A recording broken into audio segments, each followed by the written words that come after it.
नमस्कार all of you. Welcome to Shikhar Hindi shorthand. Dictation पसंद आए तो लाइक करें, सब्सक्राइब करें। कोई भी सुझाव देना हो तो कमेंट बॉक्स में प्लीज़ लिखिए। डिक्टेशन स्टार्ट होगी आफ्टर 3 सेकंड। स्टार्ट। संपूर्ण विश्व में महिला सशक्तिकरण एवं महिला संबंधी नीतियों का मुख्य लक्ष्य महिलाओं को राजनीतिक रूप से सशक्त करना रहा है।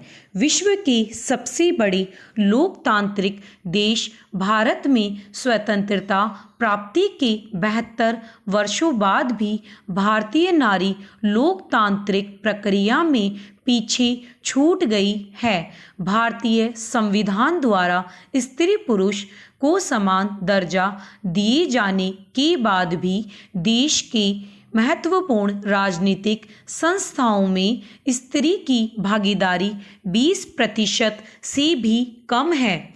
भारतीय समाज में स्त्रियों के प्रति उपेक्षापूर्ण व्यवहार की समाप्ति एवं उनकी राजनीतिक स्थिति को सुदृढ़ करने के लिए 12 सितंबर 1996 को पहली बार महिला आरक्षण विधेयक लोकसभा में प्रस्तुत किया गया था, जो तब से लेकर आज तक राजनीतिक दलों की राजनीति का शिकार है।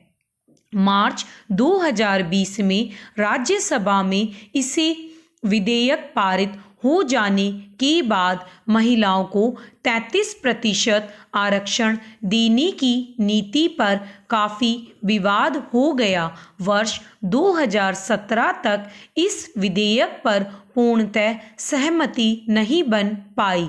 परिणाम यह हुआ कि लोकसभा ने इसे भारी मतभेद के कारण अभी तक पारित नहीं किया है। महिलाओं को दोयम दर्जे का प्राणी न केवल भारतीय बल्कि पूरे विश्व के पुरुष प्रधान समाजों में माना जाता रहा है। यही कारण है कि आज भी विश्व की अधिकांश संसदीय व्यवस्था वाले देशों में महिलाओं की हिस्सेदारी 20% से भी कम है।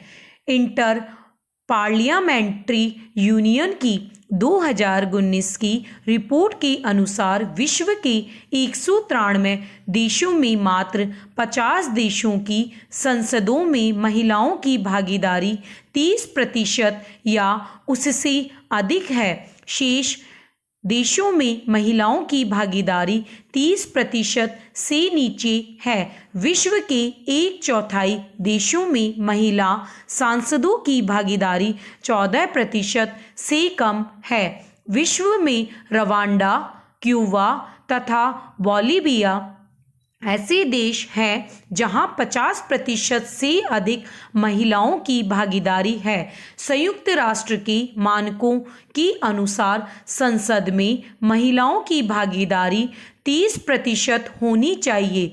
चीन, रूस, कोरिया, फिलीपींस आदि देशों में महिलाओं को 33% आरक्षण का पहले से ही प्रावधान किया हुआ है, जबकि फ्रांस, जर्मनी, स्वीडन, नॉर्वे आदि देशों की राजनीतिक पार्टियों ने भी महिलाओं को 33% आरक्षण दे रखा है। भारत वर्तमान में महिला आरक्षण को लेकर कानून बनाने में असफल रहा है। इसके बावजूद 17वीं लोकसभा 2019 में महिला सांसदों की संख्या 62 से बढ़कर 78 हो गई है, जो कुल सांसदों का 14.3% है। अतः भारत को इसे और बढ़ाने की आवश्यकता है, क्योंकि भारत की भागीदारी अपने पड़ोसी देश चीन, पाकिस्तान व बांग्लादेश से कम है। भारत में जहां एक और स्त्रियां आर्थिक रूप से पुरुष के अधीन रही है, वहीं दूसरी ओर सार्वजनिक जीवन में भी उनकी स्थिति अत्यधिक असंतोषजनक रही है। इस असंतोषजनक स्थिति को समाप्त करने के लिए आवश्यक है कि उनकी राजनीतिक स्थिति को सुदृढ़ किया जाए। राजनीतिक स्थिति से तात्पर्य यही है कि ऐसे अनेक निकायों में जो निर्णयकारी है और जिन निकायों में राष्ट्र की सामाजिक आर्थिक नीतियों को निर्धारित किया जाता है, महिलाओं की सक्रिय भागीदारी को सुनिश्चित किया जाना चाहिए।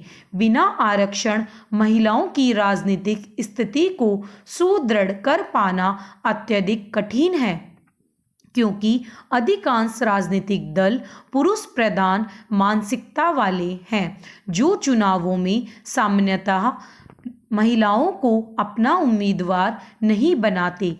महिला प्रमुख पार्टियां भी पुरुष प्रधान समाज के कारण पुरुषों को ही उम्मीदवार बनाने के लिए बाध्य है। सरकार के विधायी एवं कार्यकारी अंगों में भी महिलाओं की भागीदारी न के बराबर है। अतः वे स्त्री के अधिकारों के संबंध में आवाज नहीं उठा पाती। इसलिए यह आवश्यक है कि विधायी संस्थाओं में महिलाओं के प्रतिनिधित्व हेतु एक सुनिश्चित प्रतिशत स्थान आरक्षित किया जाए।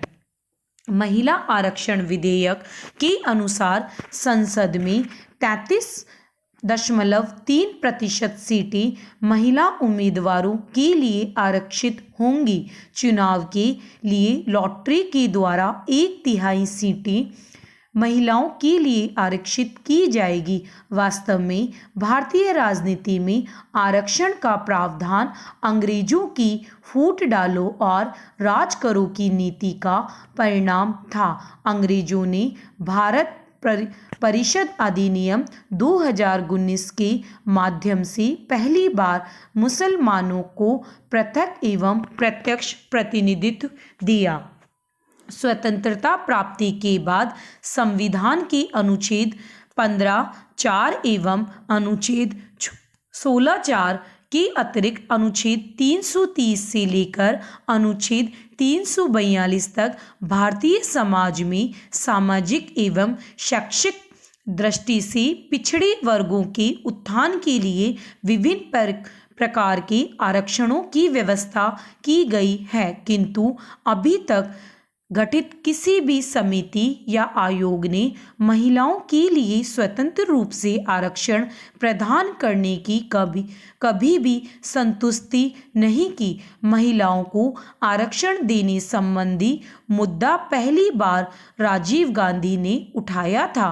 प्रधानमंत्री इंदिरा कुमार गुजराल के शासनकाल में महिला आरक्षण विधेयक को पारित करवाने की पूरी कोशिश की गई। उसके बाद भाजपा के नेतृत्व वाली गठबंधन सरकार ने विधेयक को संसद में प्रस्तुत किया, लेकिन हर बार लोकसभा एवं विधानसभाओं में महिलाओं को 33% आरक्षण देने का मामला विभिन्न राजनीतिक दलों ने मध्य तीव्र मतभेद होने के कारण पारित नहीं हो सका। इन दलों की मांग आरक्षण में आरक्षण देने की है, जिसका अर्थ है महिलाओं के लिए आरक्षित 33% सीटों में भी 1/3 सीटें अल्पसंख्यक दलित एवं पिछड़े वर्ग की महिलाओं के लिए आरक्षित करना। वर्ष 2016 में बिहार सरकार ने राज्य स्तरीय नौकरियों में महिलाओं को 35% आरक्षण प्रदान कर महिला आरक्षण की दिशा में एक महत्वपूर्ण कदम उठाया है। इससे पूर्व बिहार सरकार पंचायत चुनावों में महिलाओं को 50% आरक्षण प्रदान कर चुकी है। इसके अतिरिक्त भारत ने अन्य राज्यों में भी यह प्रावधान किया गया है कि जो महिला आरक्षण की दिशा में महत्वपूर्ण उपलब्धि है। महिला आरक्षण के संदर्भ में सबसे महत्वपूर्ण प्रश्न यह है कि उन्हें पर्याप्त आरक्षण क्यों मिलना चाहिए। समाज का सुधारवादी या प्रगतिशील वर्ग मानता है कि आरक्षण के माध्यम से पर्याप्त प्रतिनिधित्व प्राप्त होने से समाज का पर्याप्त प्रावधान किया हुआ है, जबकि फ्रांस, जर्मनी, स्वीडन, नॉर्वे आदि देशों की राजनीतिक पार्टियों ने भी महिलाओं को 33% आरक्षण दे रखा है। भारत वर्तमान में महिला आरक्षण को लेकर कानून बनाने में असफल रहा है। इसके बावजूद 7वीं लोकसभा में महिला सांसदों की संख्या 62 से बढ़कर 78 हो गई है, जो कुल सांसदों का 14.3% है। अतः भारत को इसे और बढ़ाने की आवश्यकता है, क्योंकि भारत की भागीदारी अपने पड़ोसी देश चीन, पाकिस्तान व बांग्लादेश से कम है। भारत में जहां एक और स्त्रियां आर्थिक रूप से पुरुष के अधीन रही है, वहीं दूसरी ओर सार्वजनिक जीवन में उनकी स्थिति अत्यधिक असंतोषजनक रही है। इस असंतोषजनक स्थिति को समाप्त करने के लिए आवश्यक है कि उनकी राजनीतिक स्थिति को सुदृढ़ किया जाए।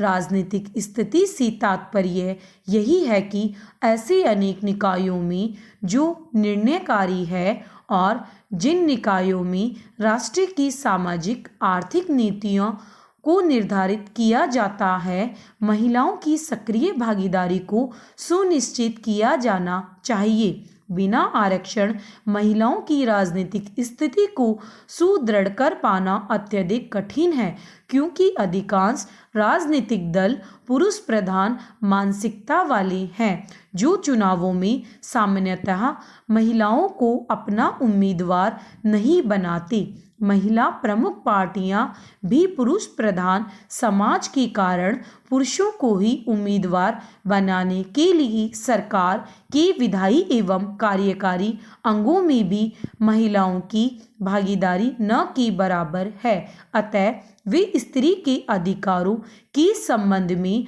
आवाज नहीं उठा पाती। इसलिए यह आवश्यक है कि विधायी संस्थाओं में महिलाओं के प्रतिनिधित्व हेतु एक सुनिश्चित प्रतिशत स्थान आरक्षित किया जाए। स्टॉप।